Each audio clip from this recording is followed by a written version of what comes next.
In this video, I'm reviewing the Kajalize K800-1 6000W peak electric bike to find out whether it really delivers the speed and performance the specs suggest, or if expectations should be kept in check.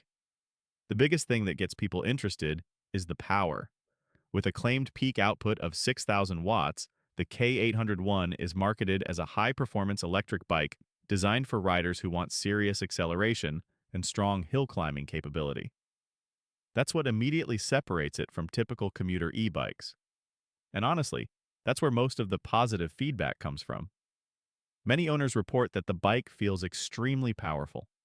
Riders frequently praise the acceleration and ability to maintain speed on hills where lower-powered e-bikes start to struggle. For thrill seekers, that's the main attraction. Another thing people like is the overall setup. The bike typically includes fat tires, suspension, and a large battery, giving it a rugged feel that's aimed more at adventure riding than casual commuting. Many buyers say it feels closer to a lightweight electric motorcycle than a traditional e-bike. However, the biggest criticism is range. That's the trade-off. The more power you use, the faster the battery drains.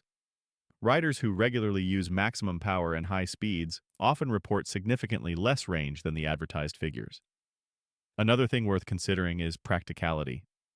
The large battery and powerful drivetrain add weight, making the bike harder to transport and maneuver when the motor isn't assisting. It's built for performance first, convenience second. The bottom line? Based on owner feedback and community discussions, the Kajalize K800-1 appears to deliver the performance buyers are looking for. The verdict is that it's an impressive option for riders who prioritize speed and power. Just remember that the same features that make it exciting also bring compromises in weight, efficiency, and everyday practicality. Before we go, if you want clean captions like the ones used in this video, check the link in the description.